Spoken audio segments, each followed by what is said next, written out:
अमरावती दौऱ्यावर असताना काँग्रेसचे नेते आमदार विजय वडेट्टीवार यांनी अचलपूर येथील लैंगिक अत्याचार प्रकरणावर तीव्र प्रतिक्रिया व्यक्त केली आहे। माध्यमांशी बोलताना वडेट्टीवार यांनी घटनेचा निषेध करत गुन्ह्याला कोणताही धार्मिक किंवा जातीय रंग देऊ नये असे स्पष्ट मत मांडले। गुन्हेगार हा गुन्हेगारच असतो, त्याचा धर्म किंवा जात याच्याशी काहीही संबंध नसतो असे ते म्हणाले।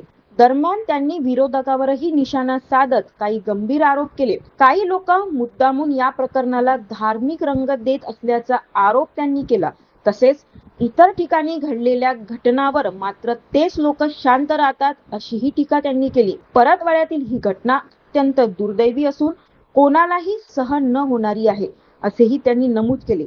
या प्रकरणात न्याय मिळालाच पाहिजे आणि दोषीवर कठोर कारवाई झाली पाहिजे अशी मागणी त्यांनी केली आहे। हे बघा, गुन्हेगार कुठल्या जातीचा आहे, धर्माचा आहे, याला म्हणलं त्याला धार्मिक रंग देण्याचं काम काही नालायक करंट्या लोकांनी केलं, पण वस्तुस्थिती तशी नसते। तो गुन्हेगार असतो।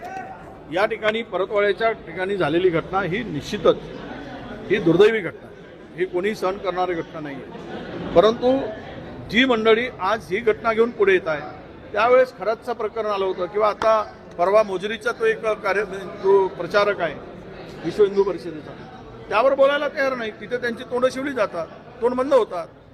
हे कोणी या महिलांचं शोषण करणार असेल, बलात्कार करणार असेल, महिलांचा अवमान करणार असेल, या किंवा मुलींचा हे असेल, आज महाराष्ट्रामध्ये 4,67,000 महिला गायब आहेत। त्यावर कोण बोलत आहे?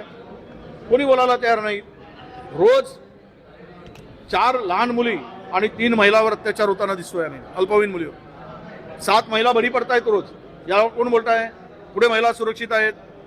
अरे, म्हणून जिथे मणिपूरमध्ये यांची भूमिका वेगळी आहे, महिलांना त्या तरुणींना रस्त्यावर कपडे काढून निवृत्त फिरवलं गेलं, त्यावेळेस हे बोलले नाही। समोर येत नाही, जर तक्रार जर स्ट्रॉंग आली नाही तर सजा म्हणजे शिक्षा तक्रार तर दिलीच पाहिजे। शेवट तक्रार दिल्याशिवाय पुढची कारवाई पोलिसांना सुद्धा एव्हिडन्स मिळणार नाही।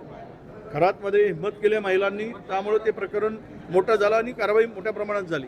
इथे सुद्धा अशा विकृतीला खतपाणी न घालता पूर्ण मला वाटतं की सगळ्यांनी हिंमत दाखवावी आणि अशी प्रकार पुन्हा होऊ नयेत यासाठी पुढे यावं अशी आमची विनंती आहे।